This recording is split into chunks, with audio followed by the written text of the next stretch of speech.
local primary school, and my children were at Marlborough Primary School, and I attended assembly, and one of the ALN children dysregulated in the assembly, and the response by the staff at Marlborough was so compassionate and caring and dignified that it really inspired me to move into the state sector and to move to work with ALN children. I think the biggest difference staff who work with ALN children can make is to work really closely with their families.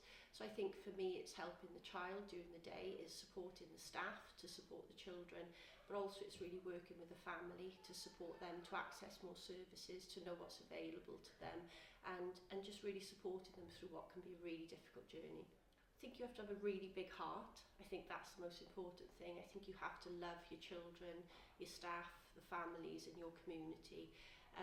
I think you need to be their voice, because often the children don't have a voice, and you have to just be really dedicated to continue working for them, and just to ensure they access everything that they need and they're entitled to.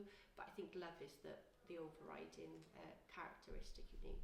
We have challenges every day. I think that's why we love the job, but to overcome those challenges is just our main focus every day. Whatever the barriers are for those children, we just try to remove them so that they can access the curriculum and just be happy, healthy, safe and make progress. The need within our community is so huge at present, we have to respond to that. The variety of needs of the children and their families is so huge.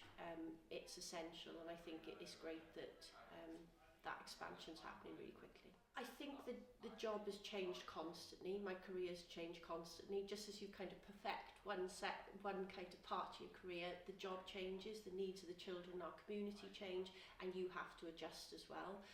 It's about working really closely with the local authority, trying to put in bespoke training to meet the needs of those learners in your community, and just evolving as you go along. It's constantly changing, but I think that's what's exciting about it. It's seeing them develop, it's seeing the progress the children make, and I suppose to our mainstream colleagues it can seem really small, but to us it's absolutely huge. And I think especially for us at Marlborough, if that child can leave us having life skills and being happy and confident and believing they're part of the community, that for us means the world. I'd say if you've got a big heart, if you love these children, if you're prepared to work really hard for your community, and you want to work in a really vibrant, changing, dynamic community career, then I'd say go for it.